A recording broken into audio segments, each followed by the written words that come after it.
మొత్తంలో అనుకుంటారు భారతదేశం ఉపఖండం, భారతదేశంలోనే అత్యధికంగా దేవాలయాలు ఉన్నాయి, దేవుడంతా ఇక్కడ వాడే, హైందుత్వం ఇక్కడే. అలా కాదు, ప్రపంచవ్యాప్తంగా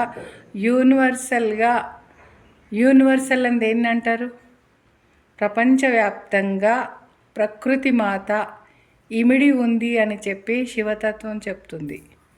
ప్రకృతి మాత ఆలయాలు అన్నీ ధ్వంసం చేసి కొన్ని అంటే ఒక్కొక్క తెగ వచ్చి ఈ ఆలయం వద్దు, మేము ఈ ఆలయం కడతామని చెప్పేసి ధ్వంసం చేయడము, మళ్ళీ వేరేది కట్టుకోవడం, అలా చేయడం వల్ల కొన్ని కాలక్రమేణా భూగర్భంలో కూడా మునిగిపోయిన దేవాలయాలు కూడా తవ్వి ఇప్పుడు ప్రపంచవ్యాప్తంగా తీస్తున్నారు. ఇటలీ కావచ్చు, కెనడా కావచ్చు, లేదంటే సౌత్ ఆఫ్రికా కావచ్చు, దక్షిణ అమెరికా కావచ్చు, ఉత్తర అమెరికా కావచ్చు, ప్రపంచవ్యాప్తంలో ఉన్నటువంటి ఖండాలన్నీ 7 ఖండాలలో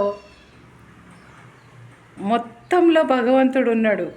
భారతదేశంలోనే కాదు, ఎక్కడో ఉన్నటువంటి సౌత్ ఆఫ్రికాలో ఉన్నటువంటి బాబీ మార్లీ ఎవరు, ఆయన నేనెవరిని అని తనకు తాను క్వశ్చన్ వేసుకొని, అరే నాకు క్యాన్సర్ వచ్చింది, ఆ క్యాన్సర్ ఎలా పోవాలి అని వెతుక్కుంటూ శివుణ్ణి అరుణాచలం వచ్చి అరుణాచలానికి వచ్చి అక్కడ గిరి ప్రదక్షిణ చేస్తూ రోజు ఆ శివుణ్ణి ధ్యానం చేస్తూ అక్కడే ఉండిపోయిన బాబీ మార్లీ చాలా రోజులు ఆయనను అరుణాచల శివ నమఃశివాయ, అరుణాచల శివ నమఃశివాయ అంటూ ఆ తన్మయత్వంతో కీర్తనలు చేస్తుంటే, ఇతర దేశాల నుంచి వచ్చి మన దేశంలో, అంటే ఇతర దేశాలైనా మన దేశమైనా ఏ దేశమైనా కూడా అన్నీ కూడా అండర్ గాడ్, అంటే ప్రపంచవ్యాప్తంగా ఉన్న దేశాలు ఏవైనా ప్రపంచంలో క్రియేటర్ అనేటోడు అక్కడ కూర్చున్నాడు కదా భగవంతుడి పైన, ఆయన కింద ఉన్నటువంటి దేశాలు కానీ, ప్రపంచం కానీ, భూగోళం కానీ, నవగ్రహాలు కానీ, ఇప్పుడు అంటారు ఉపగ్రహం చంద్రమండలానికి పోయినాం, ఆ చంద్రమండలం ఎవరిది, ఎక్కడి నుండి వచ్చింది నీకు? ఆయన చేతిలో నుంచి ఆయన క్రియేట్ చేస్తే, ఆయన సృష్టించిన నువ్వే ఎన్నో కనిపెడుతుంటావే, మరి ఆయన ఎన్ని కనిపెట్టుంటాడు మన కోసం? అలా ప్రపంచవ్యాప్తంగా ఉన్నటువంటి ఆ శివతత్వాన్ని ఇక్కడ కీర్తన చేస్తుంటే బాబీ మార్లీని పిల్లలందరూ కూడా ఆయన ఫ్యాన్స్ అయ్యి ఎంతోమంది ఆయన తత్వంలో ఆ శివుణ్ణి పెట్టుకొని ఆయన అండర్లో అరుణాచల శివ నమఃశివాయ అంటుంటే రాధాకృష్ణ నమఃశివాయ, అరుణాచల శివ నమఃశివాయ, త్రినాథ స్వామి నమఃశివాయ, దుర్గా భవానీ నమఃశివాయ.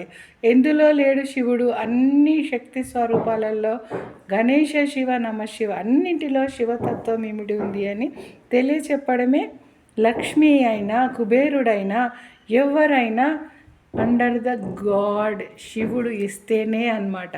ఆయన దీవెన ఉంటేనే ప్రతి ఒక్కటి వస్తుంది. అన్నీ నాకొద్దు అని వదులుకున్నాడు. విషం వస్తే మాత్రం ముందుగా స్వీకరించాడు, ఇంకా ఏదొచ్చినా అందరికీ పంచాడు. అది శివతత్వం అంటే. భవానీ ఆ శివదీక్షలాగా కూర్చుండిపోయి మనసున మననం చేస్తూ మెడిటేషన్ చేస్తూ ఉన్నాడు ఆయన. మరి ఆయన అంత కీర్తిస్తున్నాడు. ఎక్కడి నుంచో కాదు, ప్రపంచం నుండే వస్తారు అందరూ.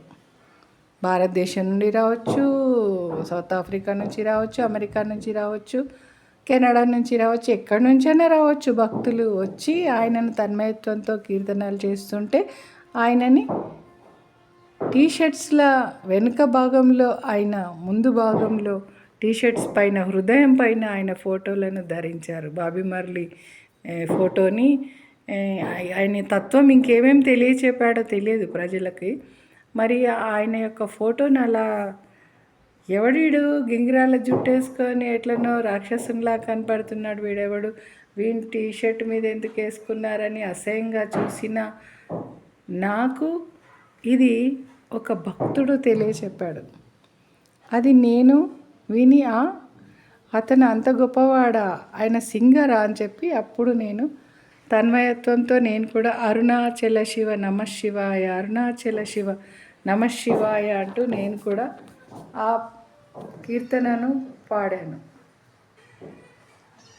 యూనివర్సల్ మాత, విశ్వమాత, విశ్వనాథ శరణం మమ.